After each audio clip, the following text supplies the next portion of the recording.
quiero invitarle que abra su Biblia en el primer libro de Samuel, capítulo 1. Primer libro de Samuel, capítulo 1. Y lo mantenga ahí abierto, vamos a revisar algunos pasajes de este capítulo para ir dando inicio. En la vida cristiana, uno como hijo de Dios, existen algunas disciplinas muy importantes que uno debe de hacer en forma diaria, en forma continua, persistente y frecuente. Una podría ser la lectura de la Biblia, la meditación en la palabra de Dios, la evangelización, el servicio, la adoración a Dios, la oración, entre algunas otras. Pero sin lugar a duda, la oración tiene un lugar fundamental en la vida del creyente. La lectura de la palabra es importante, la evangelización es importante, la adoración es importante, todo es importante. Pero quizás la oración junto con la lectura de la palabra son las dos más importantes, porque nos capacitan a nosotros para poder cumplir con el resto de las actividades. Para poder evangelizar, tengo que saber de la palabra y tengo que estar en comunión con Dios. Para poder adorarle, tengo que saber quién es Dios, cómo Él quiere que lo adore a través de su palabra.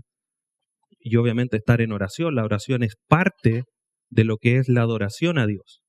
Por lo tanto, dejando la lectura de la Biblia, que creo que nosotros ya lo tenemos asumido que es importante, y el estudio propiamente tal de ella, la oración es una de las más esenciales, si es que no es la más esencial, dentro de estas disciplinas cristianas.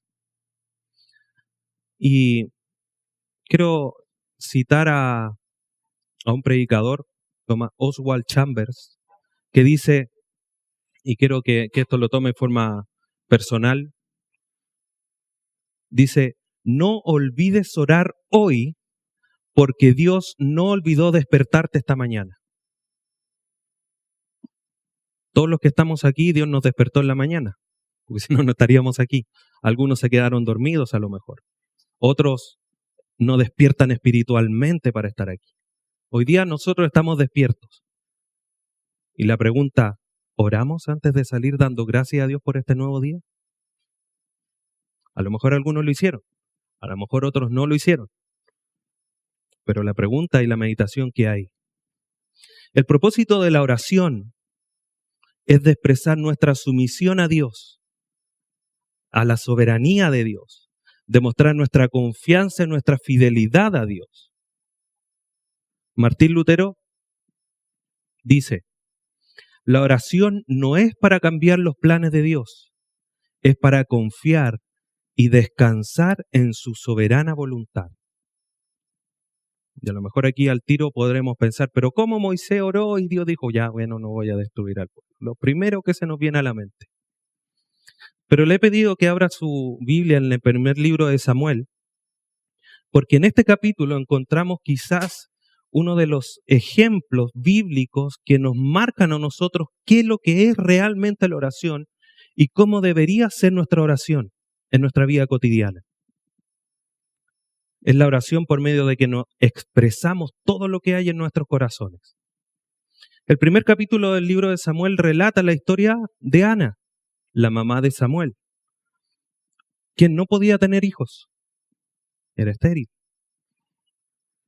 Y su esposo, quizá uno en la lectura dice, ay, pero qué poco considerado su esposo, porque le decía, no, pero yo ofrezco sacrificio por ella, si no tienes hijos me tienes a mí, y a lo mejor demuestra como que no la entendía mucho, el texto no lo dice. Pero cierto día cuando se acercaron a Jerusalén a ofrecer a las fiestas que se realizaban en la ciudad, acompáñame al versículo 9 del primer capítulo del libro de Samuel.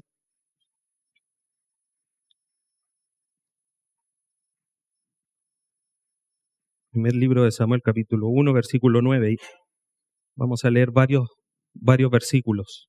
Dice, y se levantó Ana después que hubo comido y bebido en Silo. Y mientras el sacerdote Elí estaba sentado en una silla junto a un pilar del templo de Jehová, ella con amargura de alma oró a Jehová y lloró abundantemente. E hizo voto diciendo, Jehová de los ejércitos, si te dignares mirar a la aflicción de tu sierva, y te acordares de mí, y no te olvidares de tu sierva, sino que dieres a tu sierva un hijo varón, yo lo dedicaré a Jehová todos los días de su vida, y no pasará navaja sobre su cabeza. Mientras ella oraba largamente delante de Jehová, Elí estaba observando la boca de ella. Pero Ana hablaba en su corazón y solamente se movían sus labios y su voz no se oía. Y Elí la tuvo por ebria. Entonces le dijo Elí, ¿hasta cuándo estarás ebria? Digiere tu vino. Y Ana le respondió diciendo, no, Señor mío, yo soy una mujer atribulada de espíritu. No he bebido vino ni sidra, sino que he derramado mi alma delante de Jehová. No tengas a tu sierva por una mujer impía, porque por la magnitud de mis congojas y de mi aflicción he hablado hasta ahora. Elí respondió y dijo, ve en paz, y el Dios de Israel te otorgue la petición que le has hecho.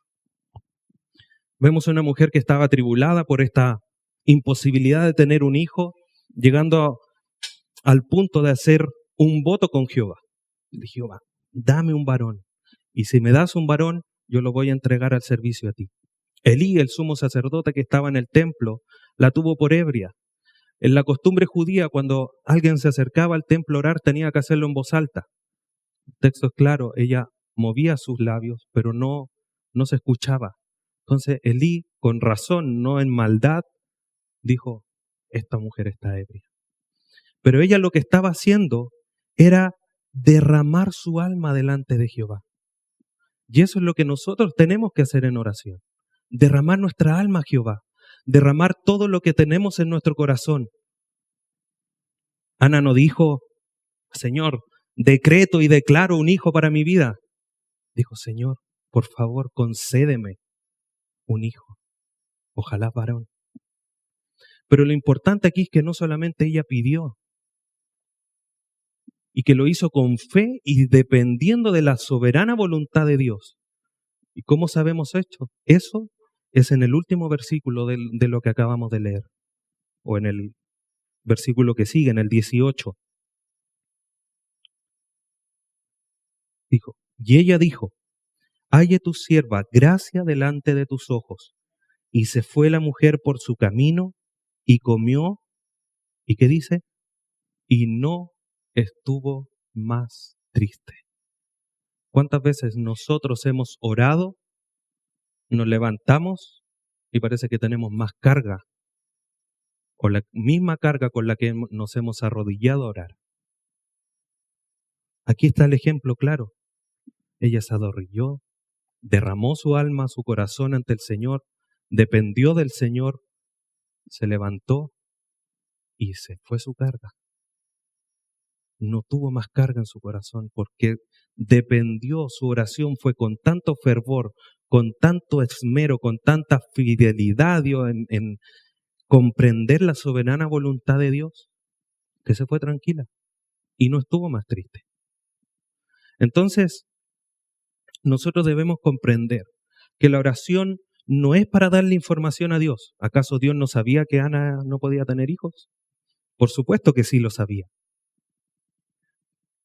Porque Dios lo sabe todo. El Salmo 139 nos habla sobre la omnisciencia de Dios. Él lo sabe todo. Pero la oración tiene un poder tan maravilloso y a lo mejor un poco incomprensible para nuestras vidas, que nos lleva a tener una comunión reverente con Dios. Nos lleva a tener una comunión en adoración, reconociendo lo que Él realmente es, el soberano de todas las cosas, el dador de todas las cosas. R.C. Sproul dice, cuanto más entendemos la soberanía de Dios, nuestras oraciones son llenadas con agradecimiento. Porque ya no nos quejamos, porque sabemos que Dios está detrás de todo lo que nos sucede. Y ya no es, Señor, ¿por qué? No, es gracias, Señor, porque tú mandaste esto, porque me estás haciendo como tu hijo, porque me estás disciplinando, porque realmente me equivoqué, pequé en contra tuyo. Y cuando entendemos la soberanía de Dios, somos capaces de llegar en oración y derramar nuestra alma al Señor y pararnos de nuestra oración sin ninguna tristeza, sin ninguna carga en nuestra alma, sino que en paz, que es algo que vamos a ver más adelante. La oración para el creyente, para el Hijo de Dios, no solo es fundamental, sino que es un mandato. Ahora, nosotros no debemos cumplir este mandato porque sea un mandato con la obligación de hacerlo, sino que debemos hacerlo porque es fundamental para nuestra vida. Porque sin la oración no estamos en comunión con Dios.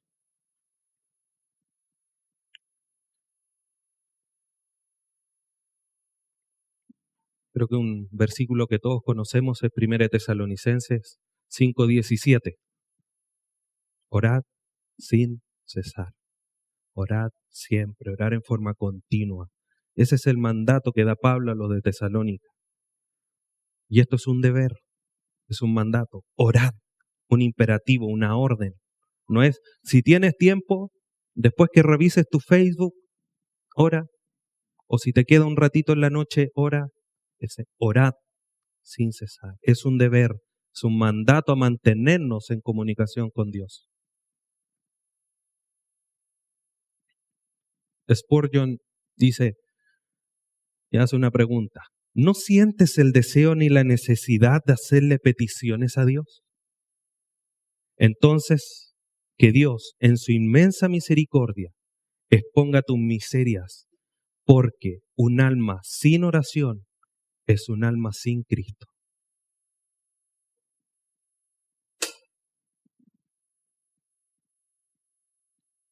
Fuertes las palabras de Spurgeon, pero alguien que no desea orar, que no desea pasar tiempo a solas con Cristo, con Dios, en oración, es porque no le interesa estar con Dios. Y aquellos que no le interesa estar con Dios porque no son creyentes y no tienen el Espíritu Santo en su corazón.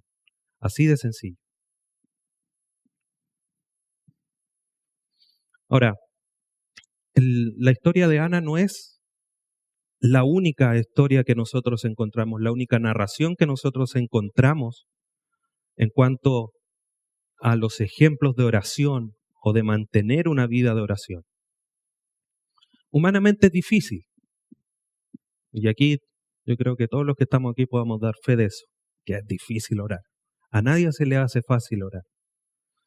Es difícil de comprender cómo una simple comunicación, el estar hablando con alguien. Porque si yo tengo a alguien al frente y nos comunicamos, la otra persona por último me mueve la cara, hace gesto, o me pone cara aburrido, si es que lo estoy aburriendo. Algo hace. Pero cuando yo estoy hablando con nadie, entre comillas nadie, no tengo a alguien al frente con quien comunicarme, con alguien que por último me mueva las manos, me levante la ceja, no sé, cualquier cosa que me haga un gesto, es difícil de esa forma demostrar nuestra sumisión y dependencia. Es más fácil cuando lo tenemos al frente. Y quizás de eso nace nuestra dificultad de orar, de no tenerlo al frente, de no tener a alguien al frente. Pero esto es por fe, no es por vista, es por fe. Yo no me muevo por emociones. No debemos movernos por emociones. Dios resucitó, cantábamos. Y hacía énfasis Felipe. Dios resucitó. Y nosotros decimos, amén. Dios resucitó. Jesucristo resucitó. Dios es un Dios vivo. Y si está vivo, ¿qué tanto nos cuesta conversar con Él? Entonces, el no tener a alguien al frente y esta dificultad de comprender cómo una conversación donde yo no tengo respuesta, quizás sea uno de los factores que a nosotros nos cueste tanto orar y que nos sea tan difícil mantener una vida frecuente, persistente de oración. Uno cuando va al colegio, cuando era chiquitito, ¿qué es lo primero que le comienzan a enseñar a los niños? Las letras, las vocales, después el abecedario, después sus reglas gramaticales, después más avanzados los acentos, ¿no es cierto? Y va en todo un proceso. Y para los pequeños eso es importante porque es el método con el que se van a comunicar con todos, ¿no es cierto? Y en cada país, en cada nación, se enseñará el idioma que corresponda. Ahora, para nosotros como hijos de Dios es fundamental conocer, ejercer el medio de comunicación que nosotros tenemos con Dios. Dios no nos dejó señales de humo, porque si no estaríamos todos aprendiendo a hacer señales de humo. No nos dejó palomas, porque si no estaríamos llenos de palomas mensajeras con papelitos en la patita para que los lleve. Dios nos dejó la oración como medio de comunicación con Él. Por lo tanto, es fundamental conocer la forma de comunicación que Él nos dejó. Ya no es solamente orar, sino que hay una forma de orar. Y es lo que vamos a ir desarrollando entre hoy y el próximo domingo. Entonces, comprendiendo el ejemplo del niño, es que nosotros tenemos que conocer esta herramienta y una manera simple de poder definir lo que es la oración. Podríamos decir que la oración es una conversación con Dios, así en forma sencilla, como lo que hizo Ana. Ana le dijo al Señor, Señor, dame un hijo. Si tú me das un hijo, y tuvo una conversación con Él. Y eso es la oración, no es más que eso.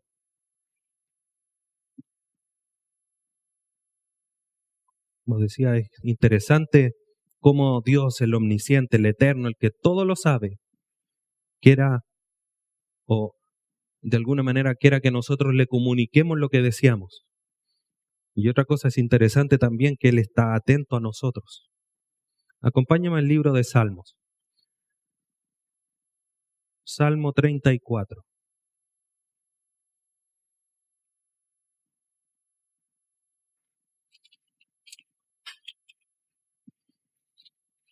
Salmo 34, 15.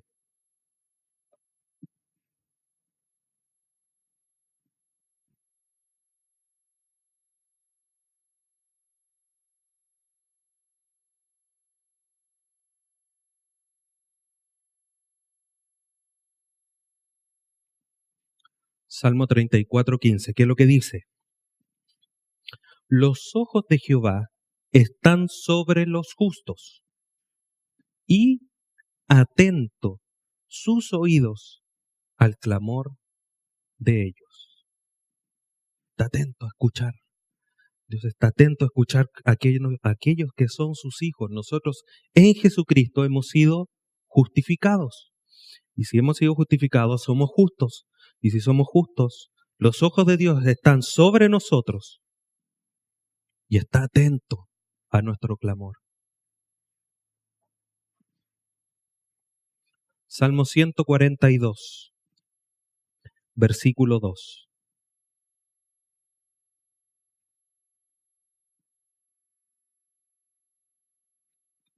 Con la oración nosotros podemos llegar con todas nuestras dificultades, así como lo hizo Ana, quizás con un problema muy específico.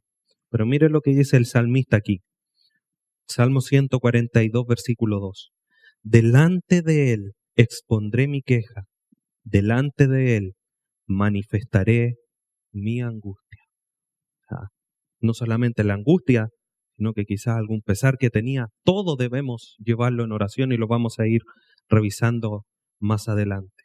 Todo esto porque a través de Jesucristo podemos acercarnos gratuitamente, con confianza, ante el trono de la gracia de Dios. Como dice Hebreos 4, podemos acercarnos con confianza. Y para nosotros poder orar y acercarnos a Dios con confianza, lo primero que tenemos que tener presente es que la oración tiene un propósito. Todo lo que Dios hace tiene un propósito. No hace cosas al azar. Él siempre tiene un fin que conseguir.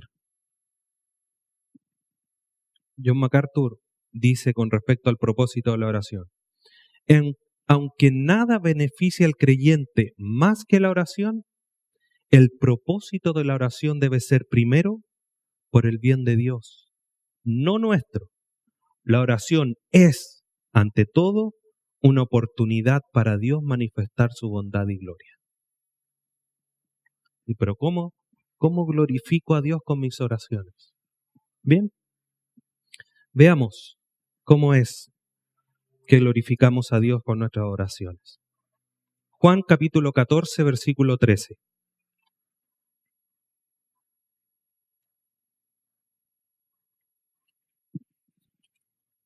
Juan 14, versículo 13.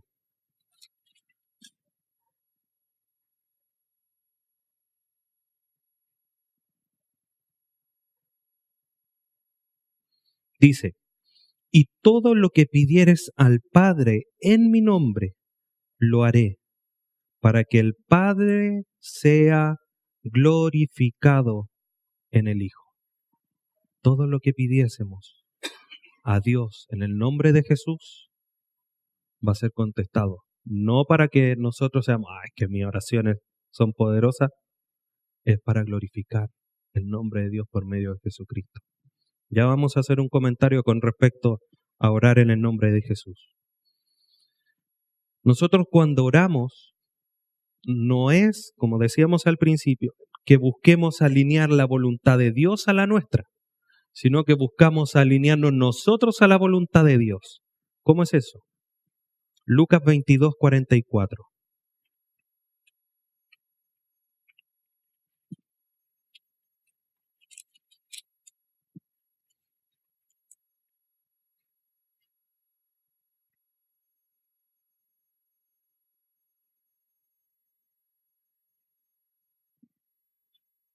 Perdón, 22, 42. Dos versículos antes. Lucas 22, 42. Jesús en el Getsemaní, comenzando ya a padecer, dice, Padre, si quieres, nótese las palabras que usa Jesucristo, si quieres, pasa de mí esta copa, pero no se haga mi voluntad, sino la tuya. Jesucristo ahí a punto de entrar ya en el camino directo a la pasión, sabía lo que venía, que al terminar su oración iba a ser arrestado, pero él dice, Señor, Padre, si es tu voluntad, si es posible que pase esto de mí, si no, que se haga tu voluntad, no la mía. Mateo 6:10.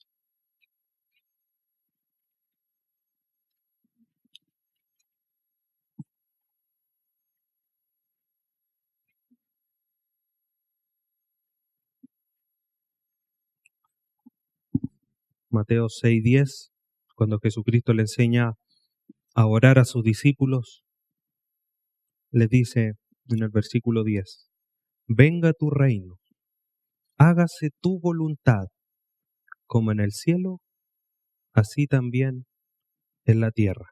Pregunta, ¿quiénes van a hacer la voluntad de Dios en el cielo? Los ángeles, ¿no es cierto? Y en la tierra, sus hijos. ¿Quién más va a hacer la voluntad de Dios acá en la tierra? ¿Los incrédulos, los que no conocen a Dios? Por supuesto que no. Son los hijos de Dios. Cuando nosotros decimos, hágase tu voluntad tanto en el cielo como en la tierra, aquí en la tierra somos nosotros que tenemos que alinearnos con la voluntad de Dios para que su voluntad sea cumplida aquí en la tierra. Filipenses 4. Este pasaje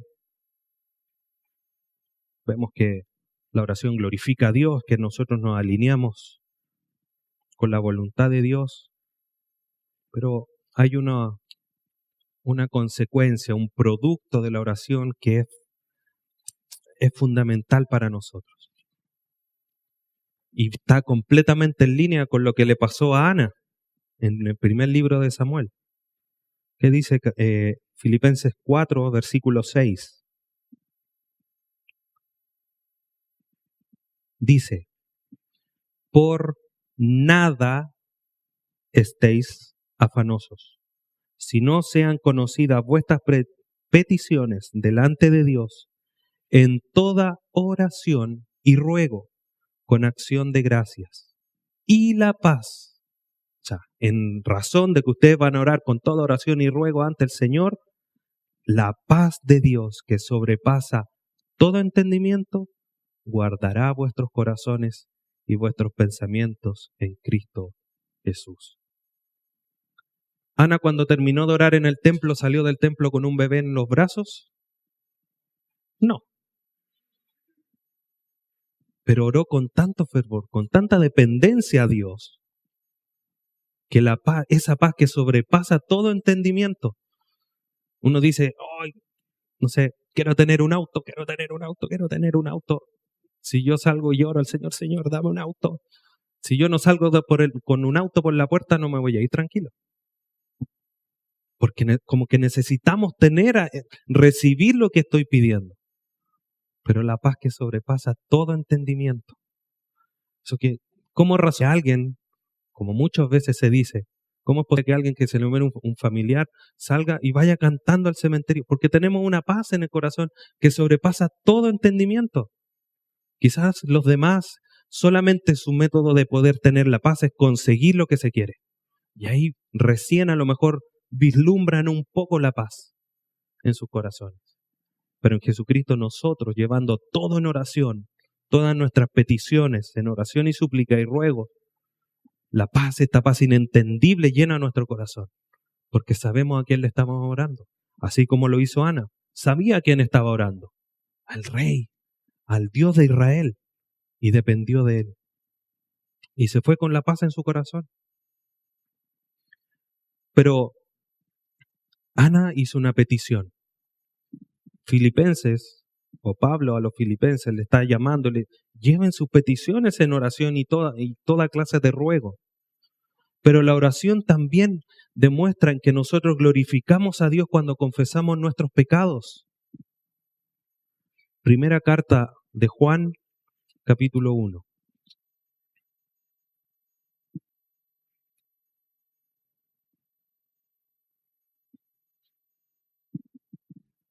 Primera carta de Juan, capítulo 1, versículo 9.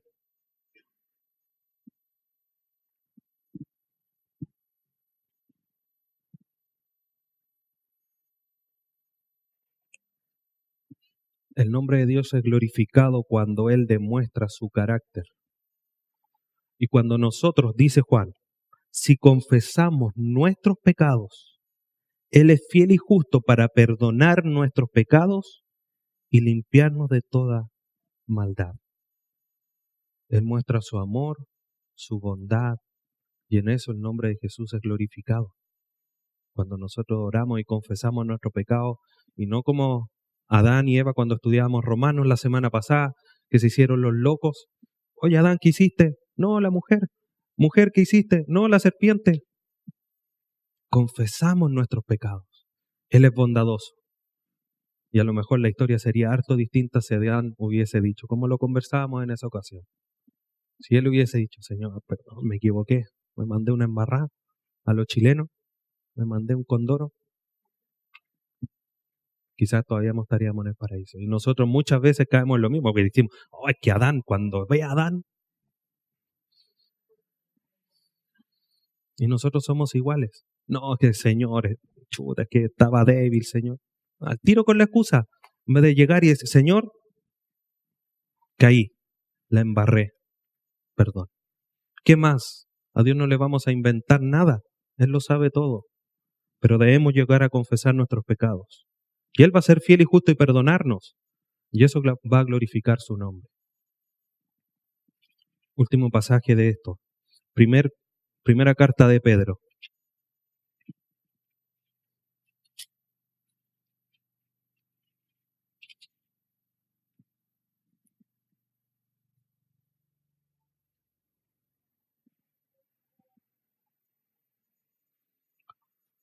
Primera carta de Pedro, capítulo 5, versículos 6 y 7.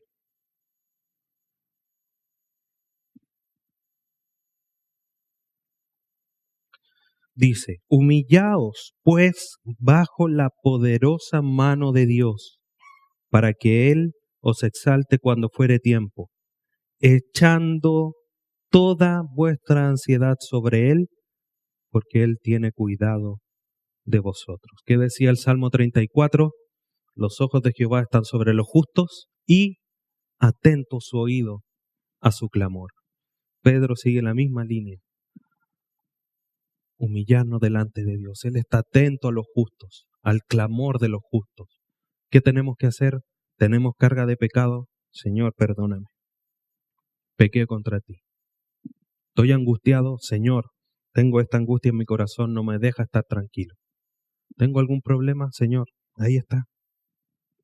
Pero derramar de tal manera mi alma ante el Señor que levantarme como Ana, sin preocupación, con gozo, con alegría, dando gloria a Dios, agradeciendo por el favor de Dios, y no orar y levantarme igual. ¿Qué tipo de oración es esa?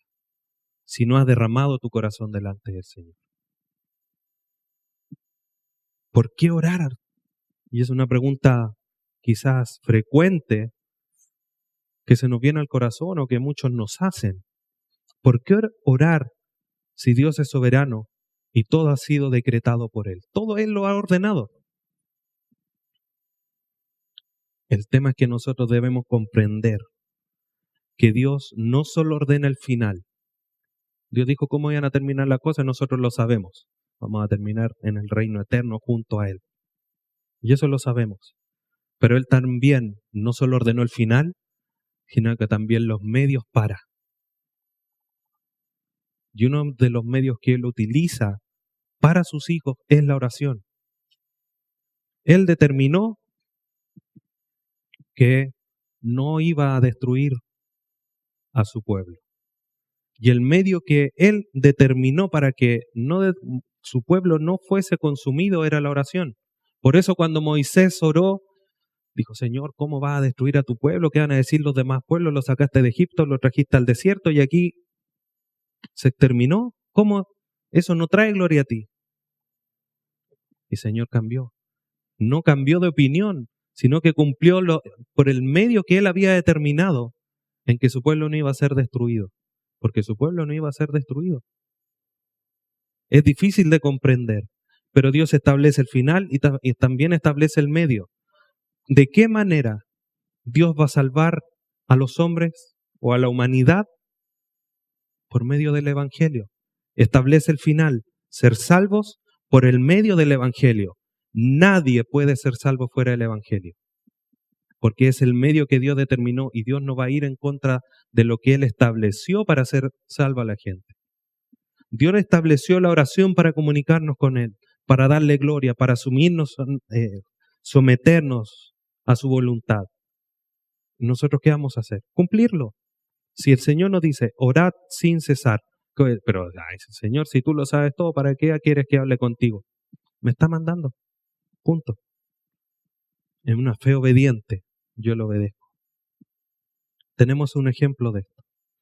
Vamos al libro de Daniel capítulo 9.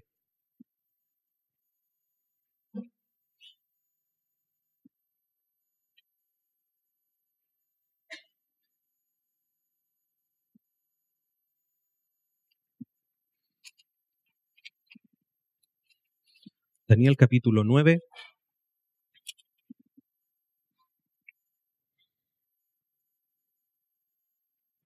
El contexto marca el pueblo de Israel, mejor dicho, las dos tribus del sur, habían sido llevadas cautivas a Babilonia, como habían dicho los profetas. Jeremías, Dios le había mostrado a Jeremías que eran 70 años en los que iban a estar cautivos en Babilonia. Daniel había sido llevado cautivo, el primer grupo, a Babilonia, y estando en Babilonia tuvo acceso a lo que Jeremías había escrito.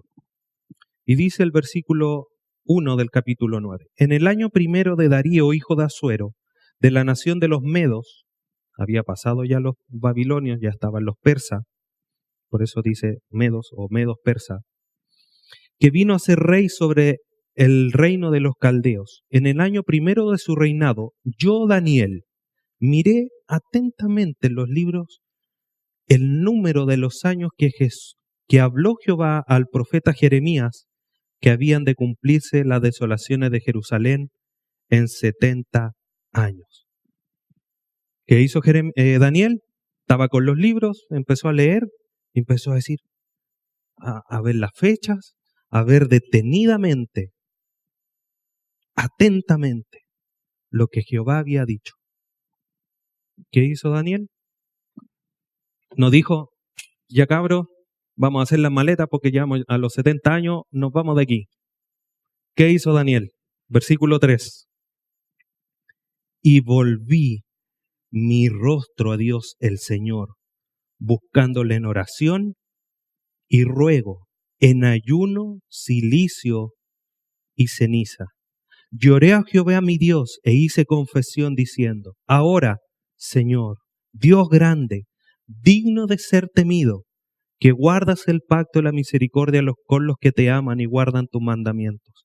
Hemos pecado, hemos cometido iniquidad, hemos hecho impíamente y hemos sido rebeldes y nos hemos apartado de tus mandamientos y tus ordenanzas. Y sigue orando Daniel, hasta que al final dice, para que tu nombre sea glorificado, para que tu nombre sea exaltado, cumple lo que dijiste al profeta. ¿Acaso Dios no le iba a cumplir lo que dijo al profeta? Si a Jeremías le dijo van a ser 70 años, al Jehová al 71, y dijo, oh, se me olvidó que eran los 70. Iba a cumplirlo, pero Daniel entendía la soberanía de Dios. Al principio del libro, a punto de ser echado al horno de fuego, arrodíllate ante el rey de Nabucodonosor. No me arrodillo.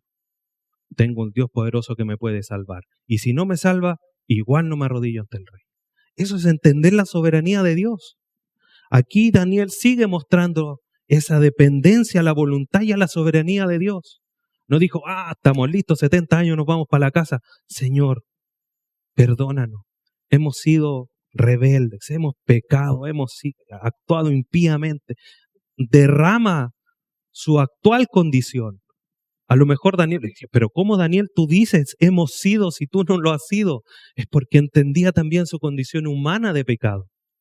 Y se derrama ante Dios y le dice, Señor, por misericordia, cumple tú lo que has dicho. Es así como nosotros debemos acercarnos. Dios nos ha dado tantas promesas en su vida, a través de la Biblia. Y nosotros debemos de esa manera, Señor, por misericordia, por honor a tu nombre, cumple tu promesa a tu Hijo. No como estos falsos profetas, declaro, decreto. ¿Qué es eso? Eso no es humildad. Humildad es como oró Ana, humildad es como oró Daniel. Señor, somos pecadores, pero por misericordia cumple tu promesa a tu Hijo, a tu pueblo. Eso es entender la soberanía de Dios. Y no solamente entender la soberanía de Dios, sino que también vivir la soberanía de Dios. Entender la dependencia que debemos de tener. Ahora, una aclaración. Veíamos en Juan 14:13 que decía, todo lo que pidieres en mi nombre, el Padre os lo dará para que su nombre sea glorificado en el Hijo. Ahora, ¿qué es lo que nosotros generalmente hacemos? Y no es que esté mal, es decir, oramos en el nombre de Cristo Jesús, amén. ¿No es cierto? Es lo que habitualmente hacemos. Pero esto no es una mera expresión que se agrega al final de nuestras oraciones. No es decir, Señor, te lo pido en el nombre de Jesús, amén. No. Esto no es un formulismo, no es una convención que deba hacerse así. ¿Qué es lo que significa? Tres cosas. Primero, la oración del creyente debe servir para los propósitos de Jesús y de su reino, y no para motivos egoístas. Te lo pido en el nombre de Él, porque quiero glorificarlo a Él, porque a Él le sirvo, a Jesús. Con mi oración, segundo punto, con la oración del creyente debe basarse en los méritos de Jesucristo. ¿Qué méritos tenemos nosotros para acercarnos a Dios? Hebreos 4 dice, tenemos libre entrada al trono de gracia por Jesucristo, no por lo que nosotros hayamos hecho. Señor, concédeme esto, no por mi mérito, sino por los de Jesús. En el nombre de Él, concédemelo. Tercero, porque la oración del creyente debe buscar solo la gloria de Dios y no aumentar o fomentar la vanagloria humana. Señor, te lo pido porque soy tu hijo. Amén. Súper humilde. Señor, es por los méritos de Él, es para que tu nombre sea glorificado en el Hijo. Es claro Juan 14:13. Todo lo que pidieres al Padre en mi nombre, yo os lo daré, para que Dios sea glorificado en el Hijo. no para que nosotros seamos engrandecidos. Es para seguir la voluntad de Él, para que su nombre sea exaltado, para servir los propósitos de Jesús en la tierra y en base a los méritos de Jesucristo. Para nosotros, lo veíamos, la oración no es una opción. Al Señor, tomo desayuno o oro. No, desayuno porque el día es largo. No es una opción, es un mandato. Y Jesús nos mostró ejemplo de eso. Vamos a Mateo capítulo 14.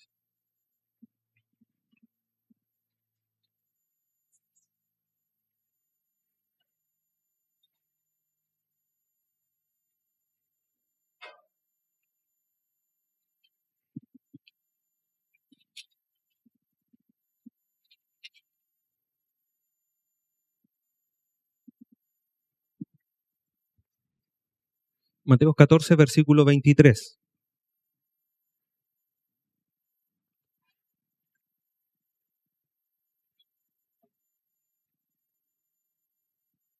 Dice, despedida la multitud, subió al monte a orar.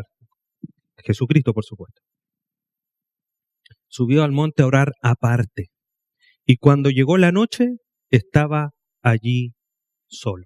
¿Qué hizo Jesucristo? Se apartó, dedicó un tiempo a solas, sin que nadie lo moleste, a orar. ¿Qué sucedió después? Usted lee el título que dice arriba, dice, Jesús anda sobre el mar. Los discípulos estaban en la barca, de repente vieron a alguien avanzar sobre el agua y ¡oh, un fantasma!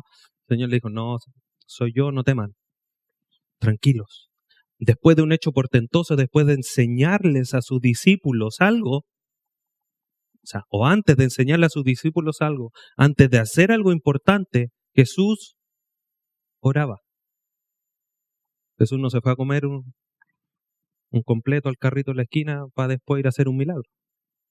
Fue a orar. Se apartaba a orar. Vamos a Lucas capítulo 5.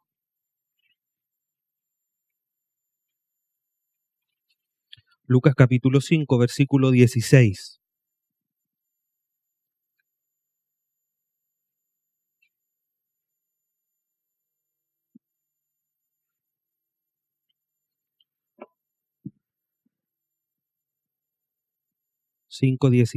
Dice, mas él se apartaba a lugares desiertos y oraba.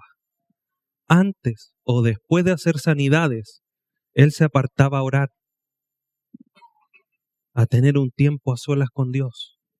Usted lee el versículo anterior, dice, pero su fama se extendía más y se reunía mucha gente para oírle y para que le sanase de su enfermedad. O sea, para que él les enseñase y para que los sanase. ¿Y qué hacía? Oraba. Oraba. Lucas capítulo 6, capítulo que sigue, versículo 12. ¿Jesús tiene los mismos atributos de Dios? La respuesta es sí. Amén.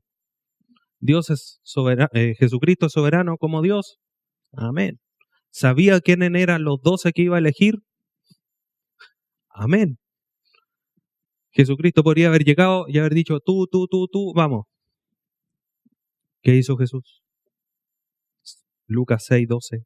En aquellos días, Él fue al monte a orar y pasó la noche orando a Dios. Y cuando era de día, llamó a sus discípulos y escogió a 12 de ellos, a los cuales también llamó apóstoles. Tenía una decisión, un nombramiento importante que hacer. Era Jesús, el Hijo de Dios. Capítulos antes, había caminado sobre el mar y le había dicho, no teman, soy Jesucristo. No hay problema. Le había demostrado quién era. ¿Y qué hace? Se apartó a orar. Y no, Señor, ayúdame a nombrar a estos 12. Una noche orando para nombrar y elegir a 12 de sus discípulos y nombrarlos apóstoles. Por lo tanto, nosotros, nuestro mayor ejemplo es Jesús. Nosotros ¿Cuánto estamos orando? Si Jesús oró siendo el Hijo de Dios, teniendo como dice Colosenses, la plenitud de la deidad estaba en Jesucristo. No tenía necesidad de orar, pero pasaba orando. ¿Cuánto nosotros estamos orando? Siendo que no tenemos la plenitud de la deidad en nuestros corazones porque somos humanos. Si bien vive el Espíritu Santo en nosotros, pero el Espíritu Santo nosotros lo constreñimos, como decimos en chileno, no lo pescamos. ¿Cuánto más nosotros tenemos que orar? Jesús oró toda una noche y no nos vamos a poner que el viernes o el próximo domingo llegamos aquí el sábado a las 8 de la mañana o de la tarde y oramos toda la noche para tener el servicio el otro día. No, tampoco hay que ponerse, es que hay que ser igual que Jesús. Pero ¿cuánto estás orando en tu vida, hermano? Jesús oró. Decisiones importantes, milagros, sanidades, enseñanzas. ¿Tú cuántas cosas importantes haces en tu día? Además de varias. ¿Cuántas veces oras? ¿Cuántas veces estamos orando? Si la primera carta de Pablo a los tesalonicenses, en el capítulo 5, dice, orad sin cesar. ¿Cuánto has parado de orar? Si dice sin cesar. Efesios 6:18.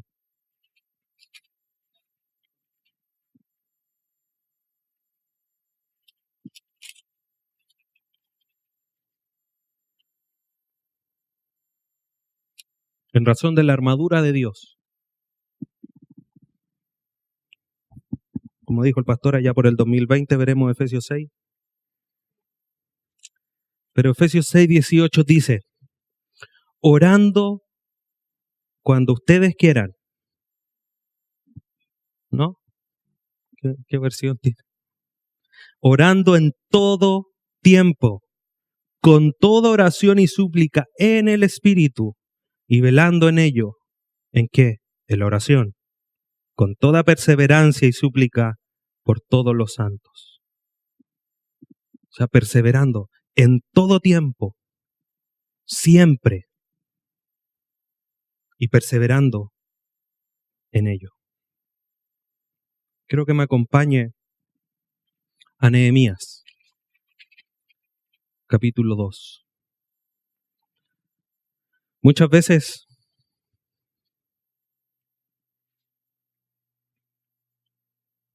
nosotros nos preguntamos, ¿pero cómo voy a orar todo el día si tengo que manejar, tengo que revolver la olla, tengo que responder el teléfono? No puedo estar orando en ese instante. Pero como dice Efesios, es una actitud perseverante y constante de todo el tiempo. Nosotros, quizás cuando nos acercamos al jefe a pedir alguna solicitud, le damos vuelta, ¿cómo le digo? Ya le voy a decir, ¡ah! Y se la tiramos. Nehemías era un copero.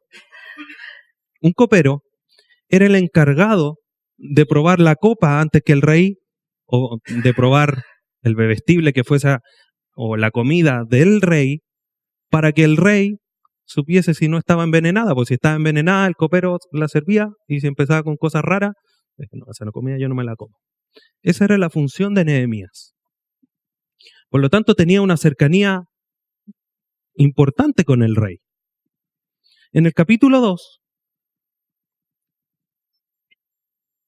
cuenta la historia de que Nehemías estaba triste, estaba con una cara desanimada por lo que estaba pasando con Jerusalén. Estamos hablando en el tiempo que iban a empezar a regresar. Lo mismo que leíamos de Daniel, en ese mismo instante estaban a punto de volver a construir la ciudad, a reconstruir el templo, a reconstruir las murallas. Y Nehemías tenía esa congoja en su corazón, esa preocupación por Jerusalén. Mire lo que dice el capítulo 2 de Nehemías del 1 al 6. Sucedió en el mes de Nisán, en el año 20 del rey Artajerjes, que estando ya el vino delante de él, tomé el vino y lo serví al rey. Y como yo no había estado antes triste en su presencia. Me dijo el rey, ¿por qué está triste tu rostro? Pues no estás enfermo. No es esto sino quebranto de corazón. Entonces temí en gran manera. Estaba el rey se preocupó porque tenía, como decimos otra vez en chileno, tenía cara de pescado. Dijo, chuta, ¿qué pasó aquí? Tomó el vino, lo probó y a lo mejor le hizo mal. Pero Nehemías temió porque tenía una congoja en el corazón. O sea, podían incluso llegar a matar a alguien porque habían envenenado la comida del rey. Y no era por eso el que tenía cara triste, sino que era una congoja en su corazón. Y temió a Dios. Y dijo al rey, para siempre viva el rey. ¿Cómo no estará triste mi rostro cuando la ciudad, casa de los sepulcros de mis padres, está desierta y sus puertas consumidas por el fuego? Me dijo el rey, ¿qué cosas pides? ¿Qué dijo Nehemías? Aquí está la mía, señor. Rey, dame un par de autos, unos troncos, cemento, para poder reconstruir la ciudad. ¿Qué hizo? Entonces oré al Dios de los cielos y dije al rey, si le place al rey y tu siervo ha hallado gracia delante de ti, envíame Judá, a la ciudad de los sepulcros de mis padres, y la reedificaré. Entonces el rey me dijo, y la reina estaba sentada junto a él, ¿cuánto durará tu viaje? ¿Y cuándo volverás? Y agradó al rey enviarme después que yo le señalé el tiempo. Nehemías, estando ante el rey, oró. Por el contexto, uno claramente entiende que no llegó, se arrodilló, digo, rey, espérenme un poquito que voy a orar. Señor, por favor, ayúdame. Lo más probable que su clamor haya sido, Señor, dame palabras, dame sabiduría para dirigirme. Un clamor pequeño, pero profundo, entendiendo que dependía de Dios. ¿Cómo estamos orando nosotros? No es necesario pasar el día de rodillas, pero ¿cómo está nuestra actitud del corazón hacia Dios? En clamor persistente, Señor, qué grande tú eres. Ahí cuando vamos a tomar una decisión, Señor, dame sabiduría, dame palabras para poder comunicar esto. Cuando estamos cocinando o cuando nos estamos sirviendo algo y está rica la comida, ¿qué es lo primero que decimos? Oh, que está rica. Hoy día sí que está bacán la comida. Y el corazón, la actitud del corazón, Señor, gracias por este alimento. ¿Qué es la actitud del corazón que tenemos nosotros para orar al Señor? Y nos olvidamos de Él. John MacArthur dice, orar sin cesar es vivir en el conocimiento continuo de Dios, donde todo lo que vemos y experimentamos se convierte en un tipo de oración, vivida en una profunda conciencia y rendición a nuestro Padre Celestial. Todo lo que, tampoco esto se trata de espiritualizar todo. Pero si uno sale a la calle, va al negocio, compra pan, vuelve, llega a su casa y no le pasó nada, Señor, gracias. ¿Cuántos vemos que salen a comprar pan y no vuelven? Salen a comprar pan y llegan con alguna herida. Y nosotros podemos volver sanos a casa. Señor, gracias. Gracias porque me guardaste. Gracias porque pude comprar el pan, porque tengo cómo adquirirlo. Cuando miramos, oh, está lloviendo, que es bacán la lluvia. Gracias, Señor, por la lluvia. Es una vida de reconocimiento a lo que Dios hace alrededor nuestro y en nosotros mismos. Y estar en una comunión persistente, profunda, consciente de estar rendidos a Dios. Cuando llegamos aquí, damos gracias. Un poco que nos arrodillamos ahí en la entrada, ¿no? Pero llegar a este lugar, ¿qué disposición del corazón tenemos? Señor, gracias porque me permitiste llegar junto a mi hermano.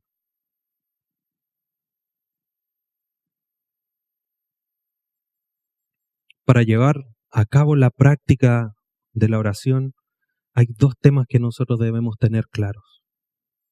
Primero, las condiciones que nuestra oración debe tener para que sean contestadas. Y segundo, cómo es orar prácticamente.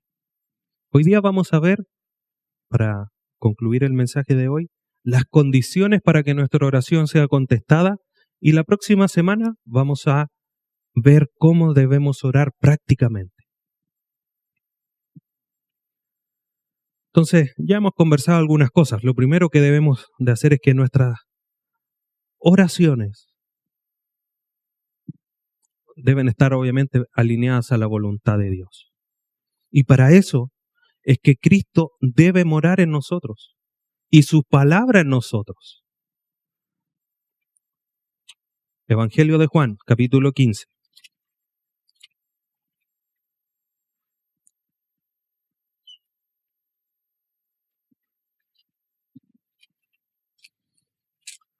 Juan 15, 7.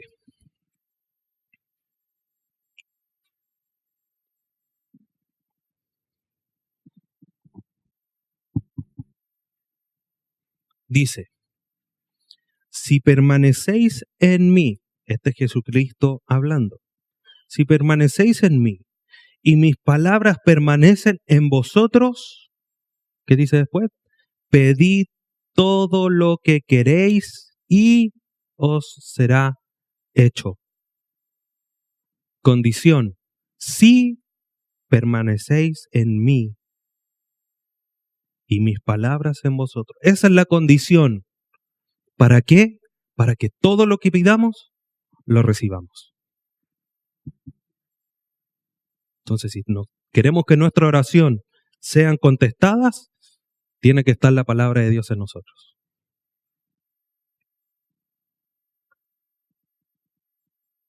Primera carta de Juan, capítulo 4.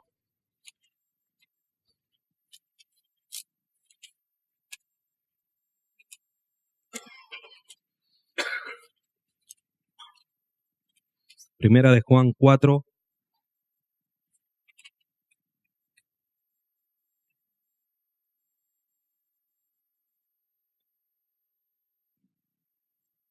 capítulo 15.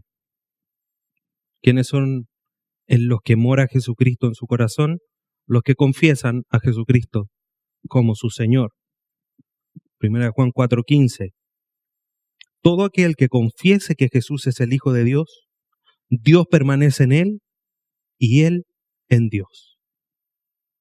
Obviamente esta confesión tenía que ver no como ahora nosotros lo entendemos, de proclamar y decir, no, yo confío en Dios, yo creo en Dios, sino que tenía que ver con que el rey o el César, gracias, el emperador romano, el César, estaba ante él, le decía, declara que yo soy rey, que yo soy, y se creían un poco Dios. Y aquel que no decía que César era el César, que él era el Señor, la autoridad máxima, se iba al patio de los callados, como decía, o salía con los pies por delante.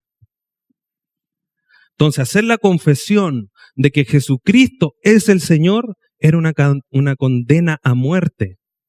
Porque si uno decía Jesús es el Señor y no César es el Señor, los mataban. Y por eso perseguían a los cristianos, porque los cristianos no decían que César era el Señor, sino que Dios era el Señor o Jesucristo era el Señor.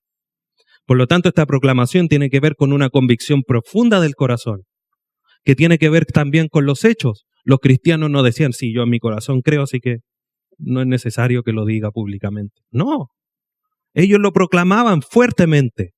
Decían, Jesús es el Señor, con su vida también. ¿Y nosotros? ¿Cómo estamos proclamando?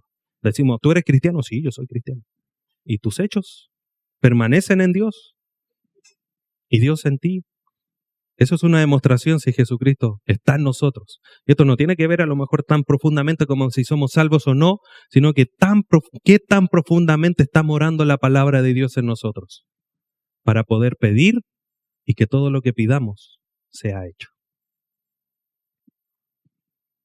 Primera de Juan, capítulo 3, un capítulo anterior al que acabamos de leer. Versículo 22. para reforzar lo que veníamos conversando. Y cualquiera cosa que pidiéremos, versículo 22, y cualquiera cosa que pidiéremos, la recibiremos de Él, porque guardamos sus mandamientos y hacemos las cosas que son agradables delante de Él. Guardar su palabra y que eso sea reflejado en nuestro actuar. Guardamos y hacemos lo que Él dice. Y si hacemos así, todas nuestras oraciones van a ser contestadas. ¿Por qué?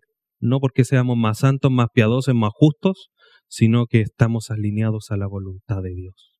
Porque es la palabra de Dios la que mora en nosotros. Nota, ¿cuántas veces usted ha escuchado en evangelismo, en alguna otra situación, que se les dice a los no creyentes, ore al Señor para que Él le responda? Lo hemos escuchado, ¿no es cierto? Un sinfín de veces. Hasta nosotros mismos capaz que lo hayamos dicho. Pero eso es un error del porte del Titanic. Porque Dios solamente responde la oración de sus hijos. Y sus hijos que guardan y hacen la voluntad de Él. Un inconverso que no tiene a Jesucristo en su corazón, ¿qué le va a responder Dios? Señor, sana a mi esposa. ¿Qué le va a responder si no es un hijo de Dios? En su misericordia Dios puede que haga una obra en su esposa para mostrar su soberanía, pero no por la oración de ese inconverso. ¿Qué dice el Salmo 34? Dios tiene sus ojos puestos sobre los justos y su oído atento a su clamor. ¿Al clamor de quién? De los justos.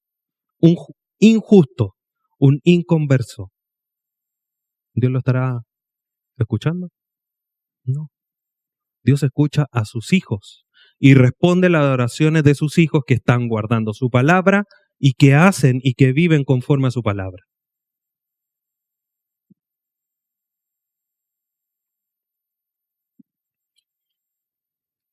Por lo tanto, nuestras oraciones tienen que estar de acuerdo a la voluntad de Dios. Entre más palabra de Dios tenemos en nuestro corazón, más seguro es que estemos orando conforme a la voluntad de Dios, porque estamos orando con sus propias palabras. Entonces, tenemos que orar primero por lo que sea consistente con la voluntad de Dios. A lo mejor un mal ejemplo. Señor, mata a mi vecino que me mete boche todas las noches y no puedo dormir. Creo que Dios no va a responder esa oración, porque no está conforme a su voluntad. Señor, conviértelo para que por último ponga música cristiana. Amén. Tenemos que orar siempre pidiendo en su nombre, pero como decíamos, no en esa frase cliché de decir, en tu nombre, Señor, amén. No, entendiendo, sometiéndonos a lo que es Cristo por sus méritos, para llevar gloria a Él, orando por aquello que trae gloria a Dios. Ahí en Filipenses 4 decíamos, por nada estéis afanosos. Los versículos siguientes dicen, en esto pensad, si algo trae gloria a Dios, si algo es bueno, agradable, bondadoso, digno de gloria, en eso pensad. Nuestra oración, lo que vamos a orar delante de Dios, ¿le está trayendo gloria a Dios o le está trayendo deshonra a Dios? Y tenemos que evaluarnos. De repente decimos y pedimos cosas que no están conforme a la voluntad de Dios.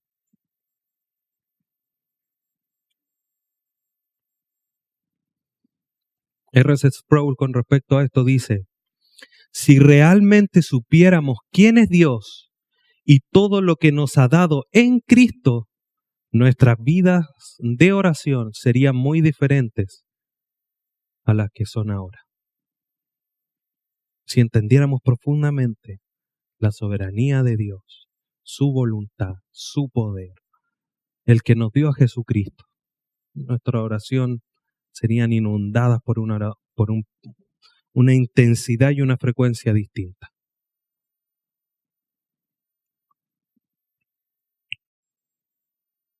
Por lo tanto, nuestras oraciones para que sean contestadas no deben tener obstáculos, no deben tener barreras.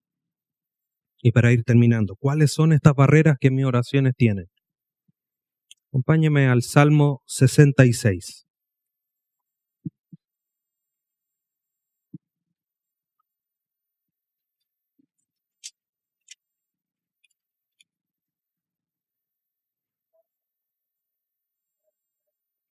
Mira lo que dice el salmista. Salmo 66, 18.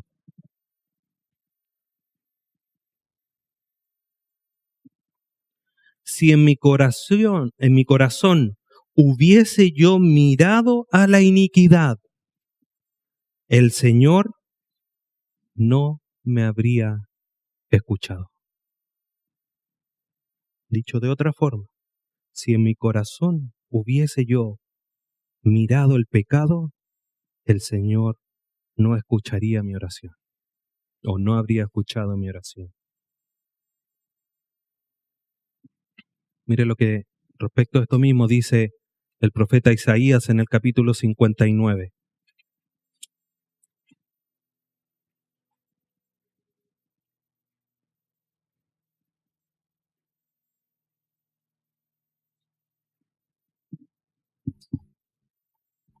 Que le dice el profeta a Israel: He aquí, Isaías 59:1, he aquí que no se ha cortado la mano de Jehová para salvar, ni se ha agravado su oído para oír. O sea, no es que Dios no escuche, no es que Dios se le haya cortado la mano, no es que ahora Dios no sea bondadoso, misericordioso, no, Dios sigue siendo el mismo. Versículo 2. Pero vuestras iniquidades han hecho división entre vosotros y vuestro Dios, y vuestros pecados han hecho ocultar de vosotros su rostro para no oír. ¿Cómo está nuestra vida? ¿Está con pecado, sin pecado? Cuando nos llegamos a Dios y nuestras oraciones no son contestadas, lo primero que debemos preguntarnos: ¿estoy en pecado? ¿Estaré en pecado y no me he dado cuenta? ¿Y por eso mis oraciones no son contestadas? Segundo, vamos al libro de Santiago, otra de las barreras para nuestra oración. Santiago capítulo 4.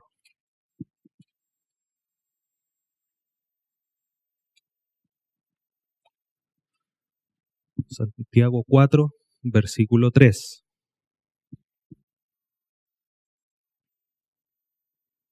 Pedís y no recibís. ¿Por qué? Porque pedís mal, para gastar en vuestros deleites. Lo veíamos recién. ¿Para quién tenemos que orar? Para dar gloria a Dios. Señor, dame una camioneta, una Ford F-150 para mostrarla en mi pega. ¿Qué gloria da a Dios eso? Una tremenda casa. ¿Para qué? ¿Da gloria a Dios eso? A lo mejor sí, pero obviamente tiene que estar nuestra vida alineada a su voluntad primero, antes que Dios. No quiere decir que Dios no nos pueda brindar una de estas comodidades, o una casa o algo. Por supuesto que lo puede hacer. Pero primero nuestra vida tiene que estar alineada.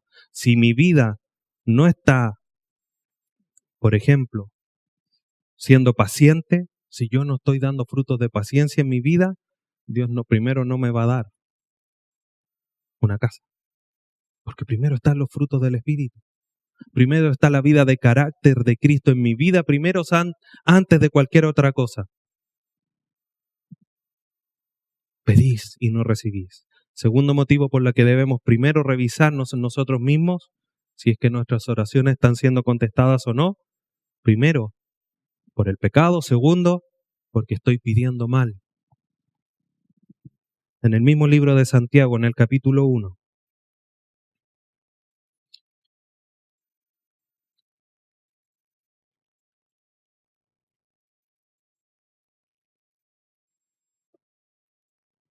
versículo 5. Santiago 1:5. Y si alguno de vosotros tiene falta de sabiduría, pídala a Dios, el cual da a todos abundantemente y sin reproche, y le será dada. Pero, ¿alguien tiene falta de sabiduría? Pídala, porque Dios le va a dar, si le pide 1 kilo, le va a dar una camioneta. Sí. Pero, pida con fe, no dudando nada, porque el que duda es semejante a la onda del mar, que es arrastrada por el viento y echada de una parte a otra. No piense pues quien tan haga, ¿qué cosa? Dudar, que recibirá cosa alguna del Señor. Oramos, Señor, necesito sabiduría, dame sabiduría, Señor, porque tengo que tomar esta decisión. Dame sabiduría, Señor, me levanto. Y mira, dar sabiduría al Señor hoy día, ¿no? Matamos la oración. Sin dudar, hermano, tus oraciones tienen obstáculo cuando está con pecado, cuando estamos pidiendo mal o cuando tenemos falta de fe o dudamos. ¿Oramos poco? ¿Oramos con pecado? ¿Oramos por motivo erróneo? ¿Oramos con falta de fe? O sea, nuestra vida de oración potencialmente puede ser un fracaso. Pero en Jesucristo tenemos entrada. Hebreos 4:16.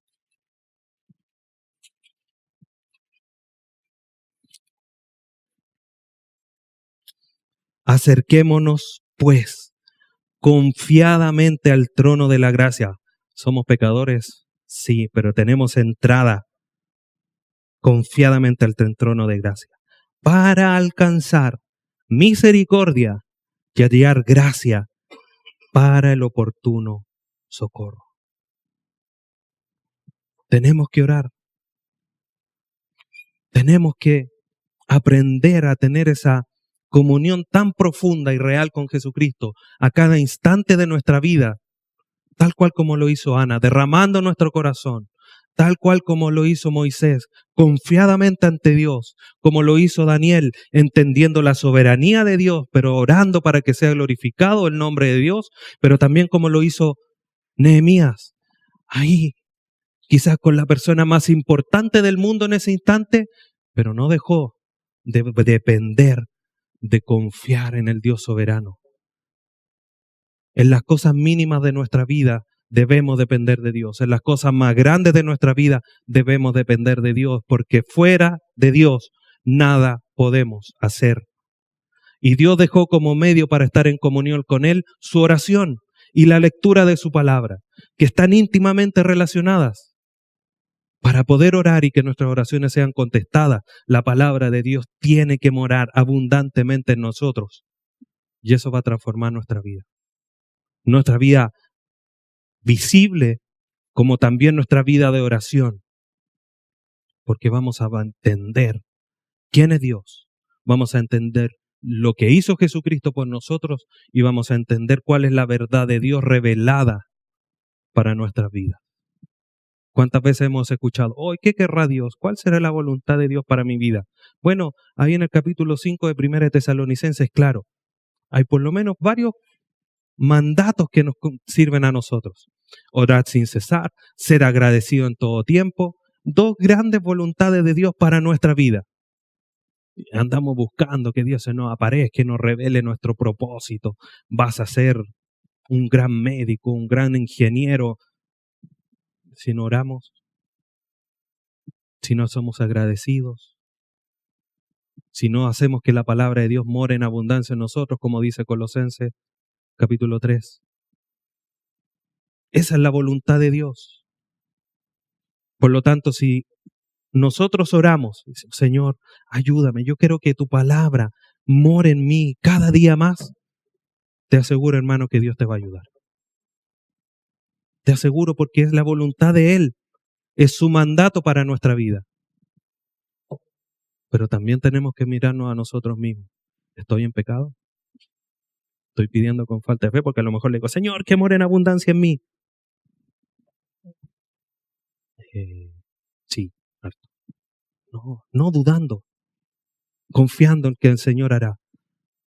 Hebreos 4:16. Para el oportuno socorro. No dice para después. El Señor, chuta, se me olvidó mandarte la sabiduría que me estáis pidiendo. Señor, en su momento va a llegar. En el oportuno socorro, en el momento exacto, ni antes ni después. En el momento exacto Dios va a dar el oportuno socorro. Porque tenemos entrada por Jesucristo ante el trono de la gracia para alcanzar misericordia. Así que tenemos que orar, tenemos que depender de Dios, tenemos que someter este cuerpo. Entendible es la oración en la razón humana, pero en el Espíritu Él nos ayuda con gemidos indecibles para poder orar y expresar nuestra oración ante Él. Debemos orar, debemos aprender a orar. Señor, nos ayude para hacer realidad esto en nosotros. La próxima semana veremos la segunda parte, cómo orar prácticamente, cómo dirigirme yo a Dios. Y que quedan todos invitados. Inclinemos nuestro rostro y oremos al Señor. Padre bendito, Rey de gloria, Dios eterno, todopoderoso tú eres. Cuán falto delante de ti somos, Padre Santo. En nuestra vida, teniendo tiempo, Señor, muchas veces solamente por negligencia de nosotros mismos, es que no buscamos estar en comunión contigo. Y cuán necesario es para nuestra vida estar en comunión contigo en oración. Dios, Jesucristo lo hizo estando acá en la tierra. Se apartó. ¿Cuánto más nosotros debemos dedicar tiempo frecuente para poder buscarte en oración, poder buscarte en el clamor, para poder que tu paz muchas veces con nuestra aflicción, con nuestra angustia en nuestro corazón, no buscamos? Muchas veces decimos, Dios tiene la última palabra, y efectivamente es así, Dios, y perdónanos, porque es al último a quien buscamos, a ti, para que tú nos digas qué es lo que debemos hacer. Ayúdanos, Padre Santo, para tener esta vida de oración persistente, genuina, como los grandes ejemplos que tú dejaste. Moisés, Ana, Daniel, Nehemías, el mismo Jesucristo, Pablo, cómo oraba en sus cartas por todos los hermanos de las distintas iglesias, en Colosa, en Éfeso, en Tesalónica, para que tu voluntad sea cumplida.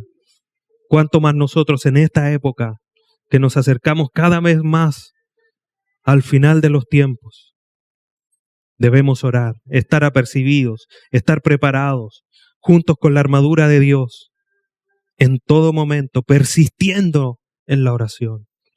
Ayúdanos, Señor, porque somos pecadores, porque somos débiles, porque somos necesitados de ti. Tú ayúdanos para poder vivir esta vida de oración que debemos de cumplir. Primero, porque es fundamental para nuestra vida. Segundo, porque es un mandato de tu palabra, de tu boca para nosotros. Ayúdanos, Señor, para cada día poder mejorar, madurar y ir creciendo en la estatura del varón perfecto. Gracias por tu palabra, por el mensaje que nos confronta, pero que sin lugar a duda nos hace bien para poder estar alineados a ti. Gracias te damos, Dios bendito, en el glorioso y maravilloso nombre de tu amado Hijo Jesucristo. Amén.